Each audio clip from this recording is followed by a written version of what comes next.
L'art de préparer la réunion. Histoire basée sur des faits réels. Il était une fois une relation de flammes jumelles dans laquelle l'un sait tout depuis le début et ne sait pas comment il sait. Et l'autre sait que quelque chose de mystérieux est en train de se transmettre entre les deux. Novice dans ce nouveau monde, elle persévère grâce à sa curiosité. Plus elle apprend et comprend, plus elle change et se souvient de qui elle est. Jusqu'au jour où elle découvre la vérité cachée, le secret des deux âmes. Entre-temps, celui qui sait tout depuis les débuts, informé sur les étapes achevées par son autre, lui passe le relais. Son radar intérieur a pu enclencher la reconnexion de vos âmes parce qu'il a accès à votre champ vibratoire, naturellement. Kinesthésique, il a appris à son autre les dessous des cartes du monde vibratoire, le champ vibratoire. Il lui donne aussi un accès direct à son âme. La communication passe de 1 plus 1 à 11. On retire les moyens de la 3D, on communique d'âme à âme, dans l'invisible et de l'invisible vers le visible. Le temps s'accélère. À chacun sa mission. C'est le présent qui dépend désormais du futur. Et le passé, quant à lui, devient ce qu'il a toujours été, un réservoir de dons et quelques paramètres indispensables dans la création de ce futur. Vie à l'envers, oui. Vie vibratoire, surtout. Bonjour à vous qui écoutez cet épisode consacré à l'art de préparer la réunion. Je suis Anne. Préparer la réunion, c'est entrer dans une vie vibratoire. Et vous avez 3 voies pour l'habiller de votre intention. Depuis le début de votre parcours, vous êtes dans une relation 5D qui est à haute fréquence vibratoire et avancez avec les règles de la 3D. Vous ne pouvez pas faire avancer quelque chose qui est issu de la 5D avec des outils obsolètes comme l'attente, le non-agir en direction d'un but. Ce serait comme vouloir courir avec Usain Bolt et espérer le battre sur son terrain de jeu. La bonne nouvelle, c'est que les règles de la 5D sont simples et futuristes. Vous entrez dans votre vrai désir, dans votre futur, et le créez chaque jour avec les informations vibratoires que vous recevez. Comment vous observez votre relation de flamme jumelle change la réalité que vous observez, ce que vous attirez, ce que vous créez chaque jour. Vous êtes toujours en train de créer ensemble. Vous n'êtes pas seul. Commençons d'abord par un petit jeu de questions-réponses. Première question, avez-vous la certitude que vous êtes flamme jumelle ? Quelles sont les 3 évidences qui vous ont le plus marqué depuis le début de cette relation ? Deuxième question, si vous êtes un ex-runner, avez-vous donné l'accès de votre âme à votre jumeau ou à votre jumelle ?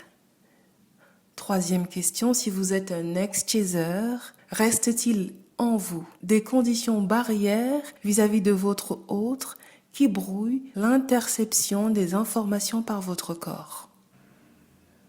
Le temps, et en l'occurrence la valeur du présent, c'est permettre à notre corps de remonter les dernières informations captées par l'âme et à notre esprit de les comprendre pour nous orienter ici et maintenant.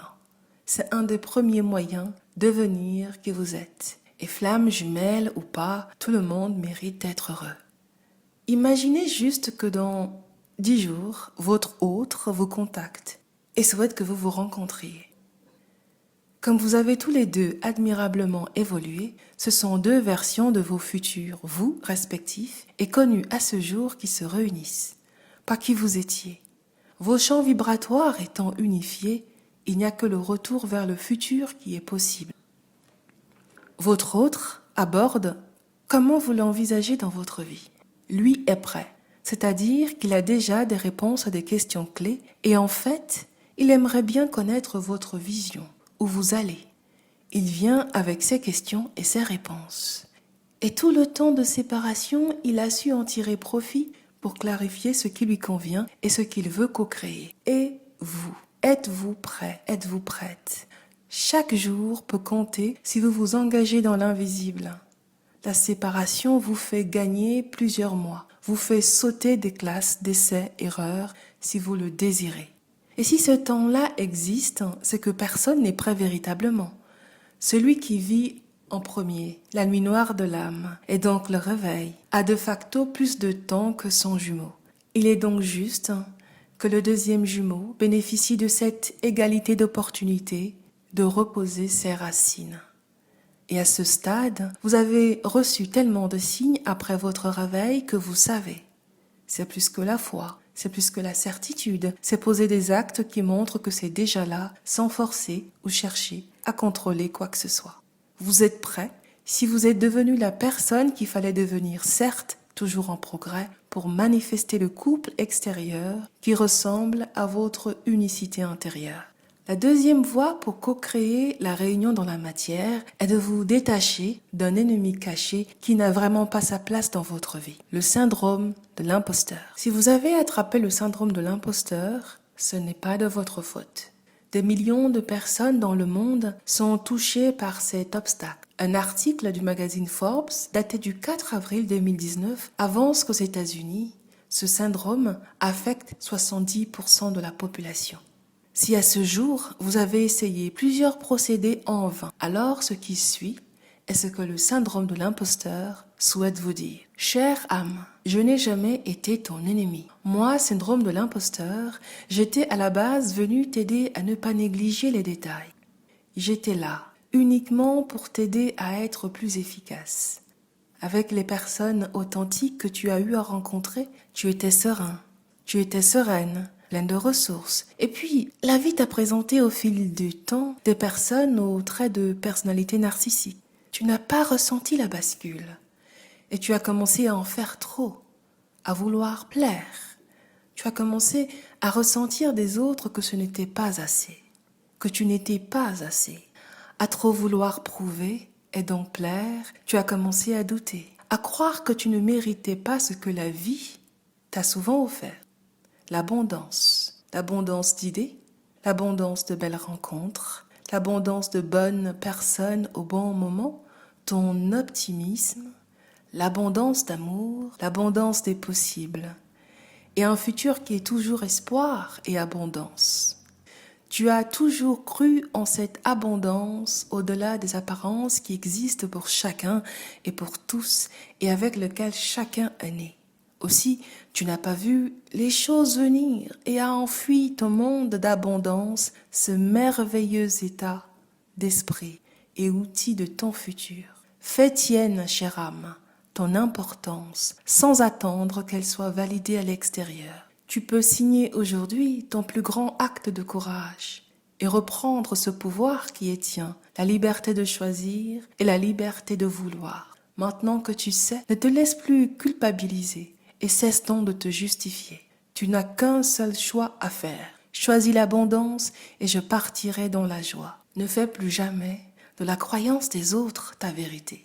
Le syndrome de l'imposteur agit sur le frein, une belle raison de détacher aujourd'hui cette énergie de votre champ vibratoire. La troisième et dernière voie pour créer la réunion est de reconnaître et d'apprécier votre valeur. Et justement, laissez ces émotions vous traverser, ne les bloquez pas, sinon vous créez une brèche pour un faux self. Quand une émotion fait surface et qu'elle est différente de comment vous voulez vous sentir, faites pause, observez la situation et écoutez-la. Elle porte le germe d'un nouveau départ, votre vrai désir. La pause est un espace-temps que vous créez pour vous voir comme vous ne vous êtes jamais vu, tel que votre âme vous connaît, afin de renouer avec vos valeurs. Et ancré dans cette liberté d'être, vous pouvez vous demander « Qu'est-ce qui est vrai à mon sujet ou à propos de moi ? Qu'est-ce qui est vrai d'après mon ressenti ? Qu'est-ce que je décide pour refléter ce que je sais être vrai à mon sujet et en ce moment ? Chaque choix, même le plus petit, reflète votre version future. Plus vous reconnaissez et appréciez votre valeur, plus vous permettez à la réunion de s'accélérer dans la matière, puisque de manière vibratoire, invisible, vous la permettez déjà. Vous vous autorisez à recevoir plus que prévu, à recevoir ce futur. nous permettons que cette relation nous change, nous transforme vers une expression plus profonde, plus ancrée, plus expansive de nous-mêmes. Et si vous permettez cela, chaque jour, vous recevez des informations vibratoires pour mieux vous préparer à ce que vous voulez. Bienvenue dans le futur, là où ce que vous cherchez vous attend. Le futur se crée en voyant les choses à partir du futur. Maintenant, il ne vous reste qu'à appliquer comme un jeu et vous vivrez désormais dans le monde, mais vous ne serez plus du monde. Grâce à votre créativité, aux vibrations différentes que votre confiance en votre futur et votre liberté de création émettent. Juste une dernière chose. Qu'est-ce que vous aimeriez trouver et qui vous cherche? Que désirez-vous vraiment et qui vous échappe encore? Je ne sais pas si c'est pour vous, mais je crée des ateliers privés avec les personnes qui rêvent d'apprendre à communiquer avec leur futur et devenir un avec ce futur. Dans cette vie à l'envers, c'est le futur qui produit votre présent en s'appuyant sur le passé qui vous fait grandir. Si vous le voulez, je suis à votre disposition par mail. Merci de votre attention. Belle et joyeuse expansion.